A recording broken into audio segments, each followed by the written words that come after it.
Bem, nós estamos aqui agora com dois pioneiros que fazem parte da história da região central. O seu Herodia Nunziato e o Dr. Manuel Borba de Camargo. E a história dessa região, os dois participaram ativamente e conhecem a história. Senhor, de que ano que o senhor nasceu em Pitanga? Em 1930. Eu nasci em Pitanga. Em 1930? 1930. E a sua família já era de lá? O teu pai também nascido lá? Como? Não, meu pai não era nascido lá, nascido no município de Guarapuava, me parece que no tal de Quadrado, eu não tenho bem certeza onde que ele nasceu. E que ano que ele chegou em Pitanga? Eu também não tenho bem certeza, mas foi mais ou menos, foi na década de 20. Na década de 20. Eu não me recordo se foi 1920, 22 ou 25, eu calculo que mais ou menos de 25 para frente. E o senhor conheceu o Dr. Manuel em que ano?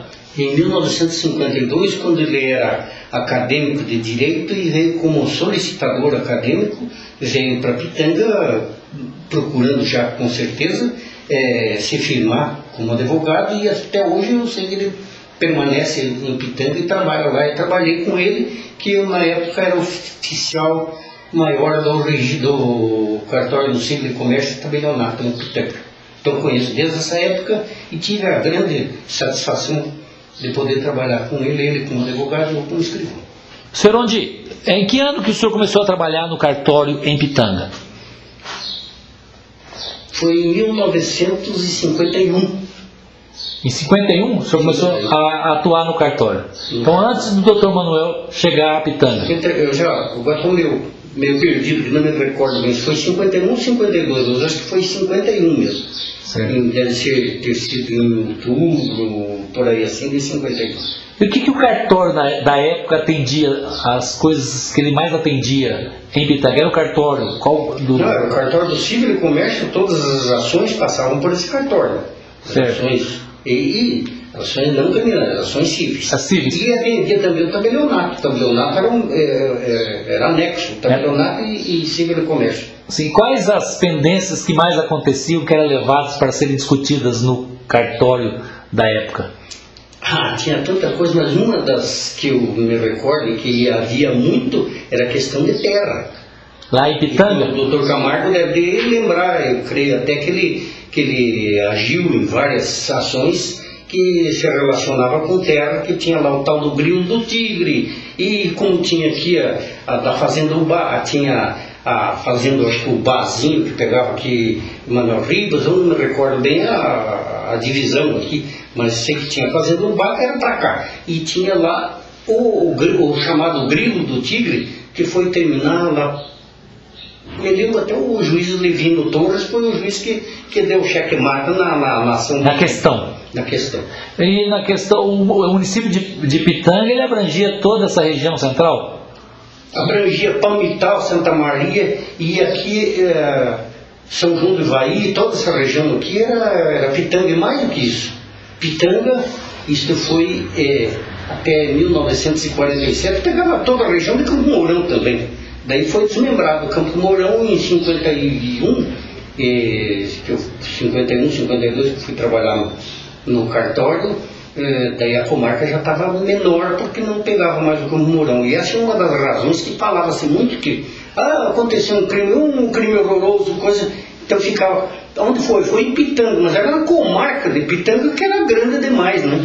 Acabou Pitanga sendo famosa pelo crime de toda a região central. Negativamente, por causa disso, acontecia um fato aqui em Ivaiporã, que na época estava... Diziam que era em Pitanga. Não, era na comarca de Pitanga. Então, lá, vamos dizer, lá em Curitiba, lá fora, afinal de contas, onde que foi? Foi em Pitanga, mas era na comarca de Pitanga que tudo... centralizava lá as ações, os criminais, tudo que acontecia, ia para Pitanga. Então dizia que foi em Pitanga que aconteceu tal crime, tal isso, aquilo. E quando às vezes era bem distante de lá, não tinha nada a ver com a cidade de Pitanga, né? Senhor Ondi, o que o senhor pode relatar em poucos minutos dessa história de colonização e sobre a participação do senhor e do Dr. Manuel? Bem, é claro que a gente conhece, tem tanta história para contar, tanto eu como o Dr. Camargo, que é meu amigo desde 1952, conhecemos muito da história, tanto do Tigre, que eu trabalhei também com o processo do Tigre, porque eu trabalhava no cartório do Civil e Comércio, e isso passou pela minha mão. Os dois lados da história. Tal como da Fazenda Ubac também. Juntou nas minhas mãos durante muito tempo. Até, só para encerrar, eu quero só contar, deve continuar essas histórias. Vamos continuar, com certeza. Mas no momento, só como ilustração.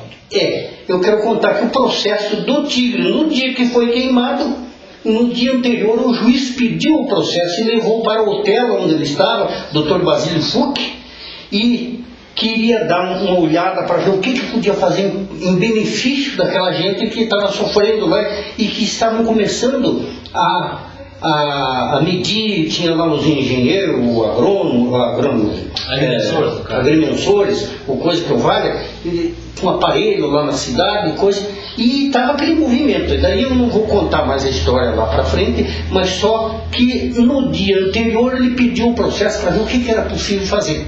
E no dia seguinte houve aquela revolta, sei que bateram no juiz, cuspiram no seu rosto, fizeram uma infinidade de... Um fato que nós vamos registrar na outra semana. Na outra semana, em outra oportunidade, a gente pode contar mais ou menos isso aí, as coisas que eu tive conhecimento, da alguma parte eu sou testemunho ocular e de outras eu senti na carne, porque corria o risco também, eu que estava no cartório do Civil e Comércio na ocasião.